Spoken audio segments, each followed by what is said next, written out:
finalmente es un cuerpo desmembrado, ¿no? Hay una violencia ahí grandísima, ¿no? Además, me los comí, es un poco como Hannibal Lecter, es fuerte. Tristemente se está poniendo de víctima la inocencia, ¿no? El cordero es como es el Agnus Dei, es el mismo Dios en su estado como así desnudo frente al mundo, al que yo estoy haciendo alusión de sacrificio y de manipulación humana. Es decir, sí creo que hay una parte humana que ensucia lo divino, pero estoy feliz de ser humano, ¿no? Bienvenidas y bienvenidos a MDA Señal 360. Mi nombre es Manuel González y el día de hoy estamos con Juan Carlos Delgado. Él es un artista multidisciplinar de la ciudad de Bogotá, que ha trabajado en instalaciones como la que tenemos justo detrás de nosotros, fotografía, escultura, pintura, y todas estas, o bueno, en los últimos años se ha centrado más que todo en fenómenos humanos tratados desde perspectivas de la memoria, desde un asunto metafórico, simbólico, también un poco espiritual, y bueno, con su trabajo ha logrado estar en muchas exposiciones a nivel nacional, y el día de hoy tenemos el placer de estar con él aquí en el Museo de Antioquia. Bienvenido, Encantado. Juan Carlos. Muchas gracias, encantado. Bueno, Juan Carlos, vamos a comenzar hablando un poco de esta obra que tenemos detrás, que es tu obra, Corderos, del 2024, una instalación de huesos de cordero hidrocromados. Y para empezar me gustaría preguntarte cómo terminó esta obra dentro de esta exposición y cómo fue esa relación con Erika para que terminaras haciendo parte de este proyecto. Claro, pues esa pieza, pues como ya contaste y te sabes mejor mi currículum que yo, esta pieza pues siempre, digamos que hay una búsqueda del misticismo en mi trabajo, siempre y en mi propia vida. Entonces, de alguna manera mi trabajo es como un sucedáneo de una búsqueda, y esa búsqueda para mí ha tratado no de develar, pero sí de convivir con la muerte. La relación entre vida y muerte para mí es muy, muy importante. La mayoría de mi trabajo siempre ha apuntado a eso, a la memoria, como bien dijiste, porque la memoria pues, está ligada pues, a los procesos humanos, tanto físicamente, que lo que entiendo es que esta exposición tiene que ver mucho que ver con el cuerpo físico y su transición a lo espiritual. Esta pieza en particular fue parte de un proyecto que hice que se llamó Aurora. Aurora presupone la salida del sol, ¿no? Es como estamos en tinieblas, fue como una experiencia catártica post-pandemia. Y quería pues hablar de eso, que había como una cierta esperanza, pero además de eso mi relación con mi quehacer artístico está profundamente ligada a la historia del arte, Renacimiento y particularmente el barroco y el arte colonial. En esta exposición yo me sentí como asumiendo del todo que soy criollo, ¿no? Y yo era una mezcla de culturas, y que habito un terreno que es indígena. Por primera vez fui consciente de eso sin que yo sea indigenista, y que pues, había una mezcla de un cruce de lenguajes espirituales. Esta pieza en particular es muy barroca. Salió un poco, ¿cómo se dice? Es como un poco una estética punk también, que salió, eso fue accidental porque no sabía hacer la taxidermia, entonces muchos huesos perdieron pedazos y eso, y los fui reemplazando con metal. Se fue soldando, se fue atornillando y se volvieron unos personajes como más de esta época, sin dejar de ser muy barroca la pieza. Las calaveras siempre están sonriendo, ¿no? Es como que la muerte se burla siempre de uno porque siempre está ahí, tratamos de no verla. Es una pieza que parte de unos frescos, puedo estar equivocado, pero es digamos que es un primitivo italiano, es la Capilla Scrovegni, que está en Florencia, Italia, y es la expulsión del paraíso. Para mí eso es muy fuerte porque es lo que nos define como especie espiritualmente y son hembra y macho, ¿no? Hice un ritual un poco fuerte, pero es un ritual al fin y al cabo. Conseguí los corderos, pues yo no los maté, pero sí me los comí con mis amigos. Y fue mucho tiempo comiendo pues esta carne, entonces parte como del ritual. Después se hizo la taxidermia y después me hubiera encantado hacerlo en oro real, pero pues no, por obvias razones no se hizo. Les di este baño de hidrocromo. Entonces tienen algo que ver de ese cuerpo que está ahí del cordero, que representa la inocencia, lo puro y todo eso. Está atravesado por la muerte y está recubierto de oro como para devolverlo a su origen divino. Es como me muero, obviamente llegaré, si la gente cree en eso, a algún lugar nuevo. La lectura más importante que hubo en esta exposición, pues, y que siempre ha estado en mi cabeza, era pues, ese libro tibetano de la muerte y la vida. Y hay en esta comprensión de la muerte, que no la comprendo aún, pero este acercamiento más tranquilo a que somos finitos, fue un proceso, sí, en la selva del Perú, en Santa Marta, hago ayahuasca hace muchísimos años y me ayudó a aceptar que soy un ser finito y que aceptar eso le otorga valor a la vida. Entonces digamos que es eso y yo creo que es como a grandes rasgos es eso, esta pieza en particular. Y estaba acompañada de otras piezas que tenían el mismo carácter, que vinculaban mundos, que vinculan el arriba y el abajo, la luz y la sombra, ¿no? Como la bipolaridad que tenemos todos, ¿no? El femenino, el masculino, cuerpo, la inmaterialidad, lo espiritual. Es como los contenidos que tenía pero marcados por como marcar un rumbo post pandemia. Eso es lo que tenía que decir de esta pieza. Bueno, ya hablaste bastante del proceso en sí, Sí.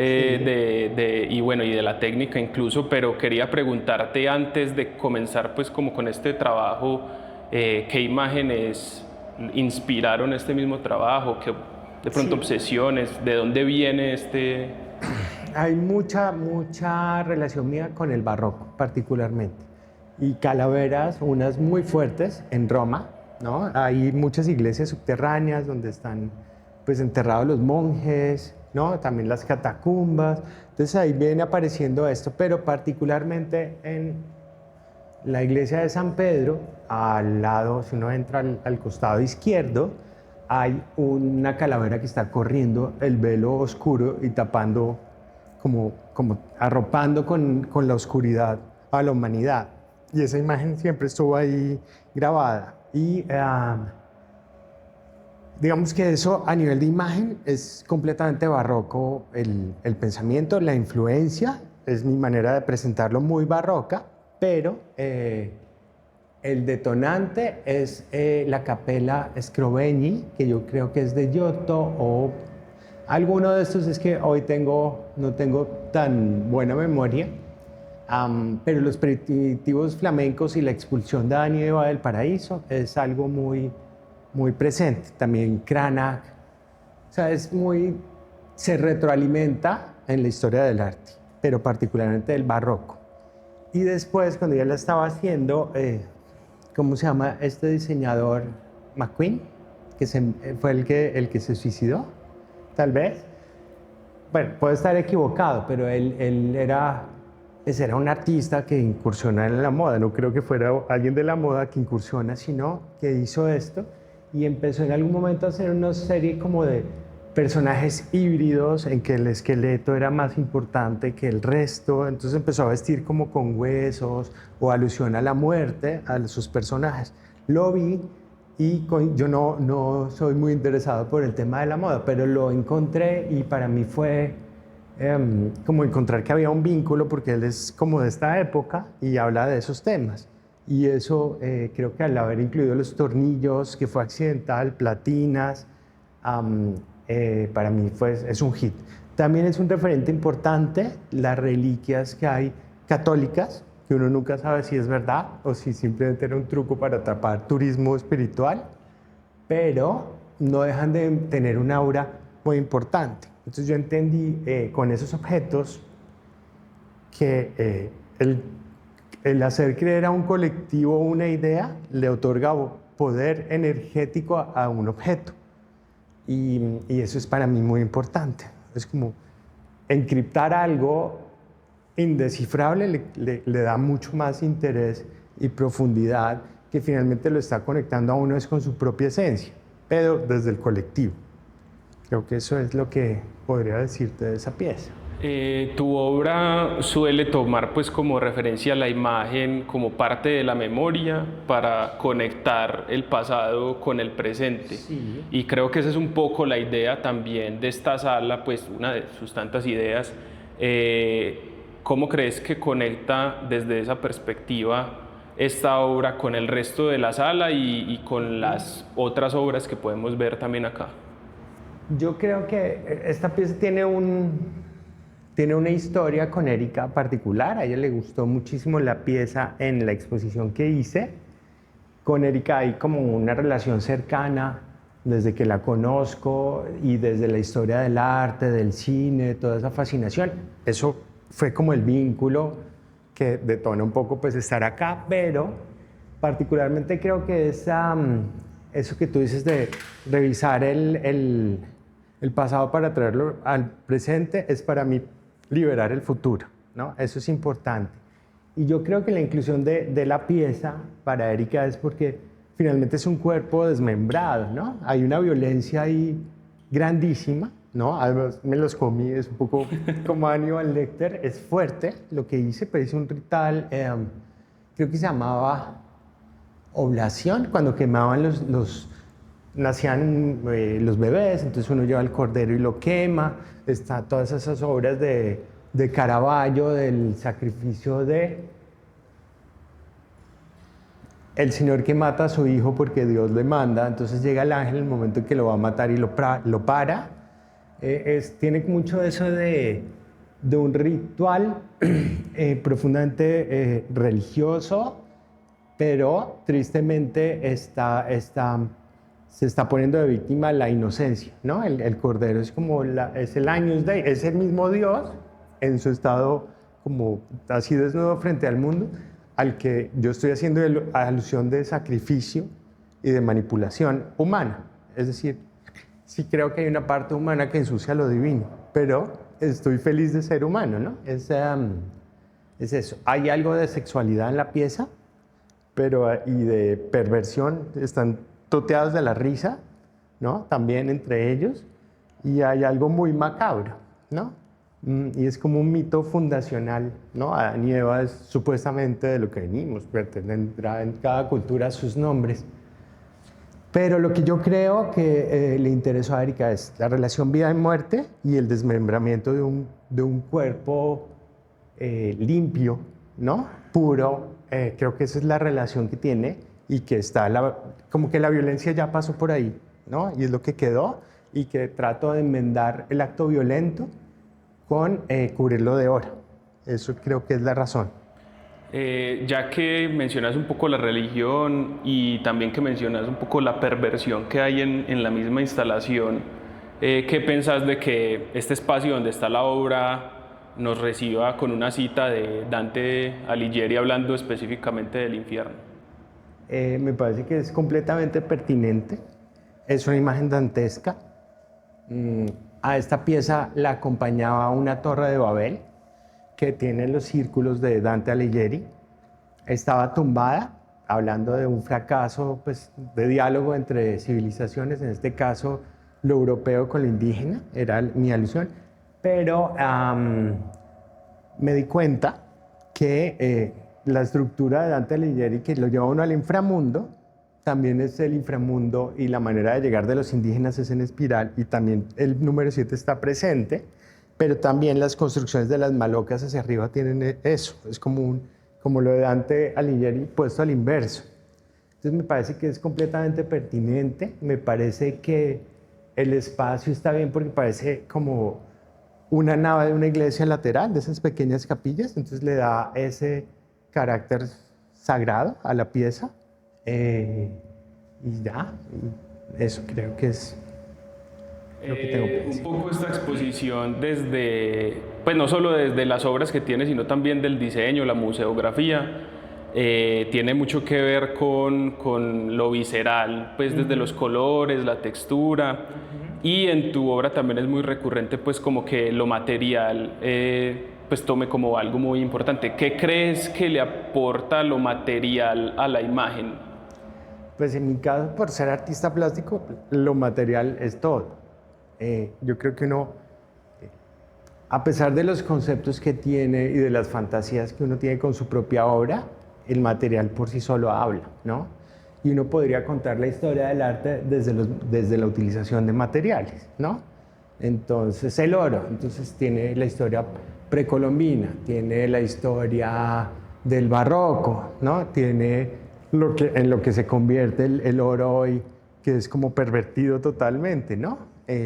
Y lo asocia uno con ciertas malas riquezas que hay en el mundo. También, entonces, ¿qué hace uno? Entendiendo el carácter del material y desde lo material uno lo encamina, lo encausa, ¿no? Entonces, para este lado yo lo llevé hacia lo religioso, pero si yo lo pongo en otro contexto, el oro puede significar como la porquería de la sociedad, ¿no? O puedo ponerlo como Dios, depende qué intención tenga el artista, pero lo que es cierto es que el material habla por encima del artista, porque el artista es solo como un medio, ¿no? Es como un canal de expresión, es como, si suena cliché, pero un chamán, él no hace nada, sino solo canaliza, pues hace mucho, pero es un canal. Yo creo que es muy importante abrir uno el canal, anularse uno muchísimo con su historia personal, así esté presente, pero tratar de que eso simplemente venga la idea y salga a través de las manos del artista. Y yo creo que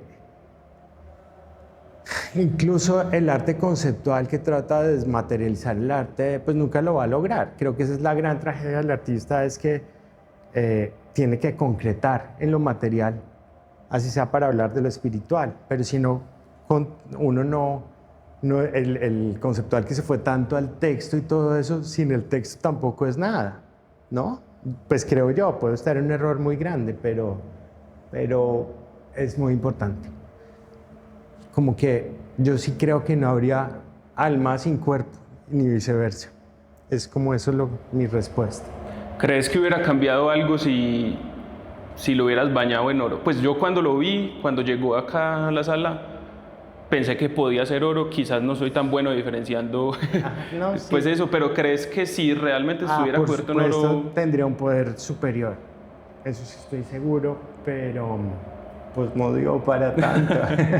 Porque yo creo que ya como imagen, pues que se vea dorado, ya igual dice mucho. Como que no sé si... Sí, el dorado es importante en mi trabajo y he tratado de usarlo, de limpiarlo, de despervertir el dorado. Yo hice hace unos años una pieza que tiene que ver mucho con la muerte, y hay una anécdota ahí encima del cementerio central de Bogotá, ahí está la muerte con la hoz.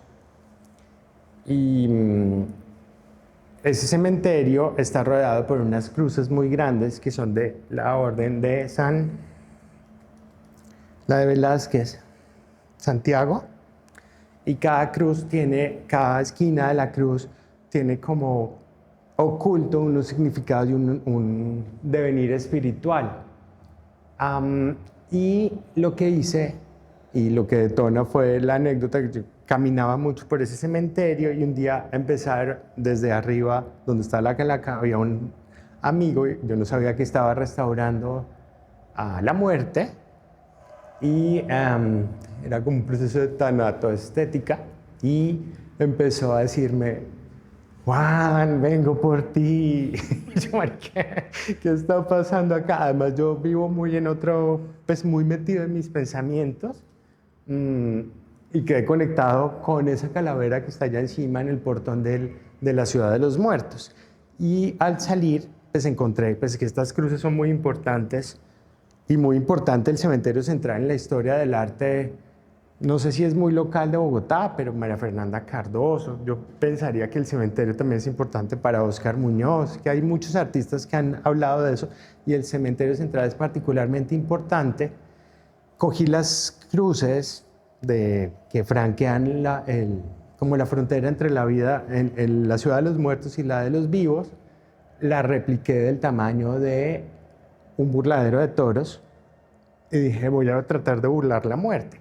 Entonces hice una en dorado y no me funcionaba. Yo decía, ¿qué está pasando? Quiero revisar la historia. Entonces lo que hice, y había hecho un viaje a Bali anteriormente, y entendí que ellos habían reemplazado el dorado por el amarillo. Y era más limpio. O sea, el amarillo no tiene toda esa carga ni esos litros de sangre que se ha vertido sobre el oro. Entonces lo que hice fue empezar a desaparecer la cruz dorada y los otros paneles de estos burladeros para burlar la muerte del tamaño de un burladero de toros, se los entregué a gente del barrio. Digamos que eso es lo más conceptual que yo he hecho. Y simplemente les dije, píntemelo de amarillo, y cada uno me dio un amarillo completamente distinto. Entonces eso me afirmó que cada uno se acerca primero a una obra de arte distinto y que cada uno tiene una idea muy particular, pues enmarcada dentro de que somos humanos, de qué es Dios, qué es el arte y qué es lo sagrado. ¿Contesté algo? Sí. Bueno, Juan, pues ya como para ir terminando, no sé si quisieras como contar algo más de la obra que de pronto se nos haya escapado. No, pues que sí tengo como una obsesión por el Agnus Dei, ¿no? Por lo católico. Yo soy y acepté que soy católico de nacimiento, renegué y volví a eso. Sin embargo, esto no es una obra católica, sino es una obra de arte, que aunque está ligada, quiero que esté liberada como de una casilla particular, que fue una experimentación particular con animales muertos, que encontré que soy particularmente morboso con el tema de la muerte, pero no me preocupa, me parece que está bien reírse de eso. Y ya, creo que eso es lo que podría, y que son como unos cyborgs, como que tienen ahí entre máquina y animal, y que son, finalmente se ven muy humanos, ¿no? Si lo paras es como una persona con el cuello muy largo. Eso es lo que tendría por decir. Bueno, Juan, muchas gracias por habernos acompañado. Muchas gracias. Muchas gracias por venir. Recuerden que nos pueden escuchar y ver en nuestro canal de Spotify y YouTube, y que nos encuentran en todas las redes sociales como Museo de Antioquia. Y bueno, nos vemos en una próxima. Gracias.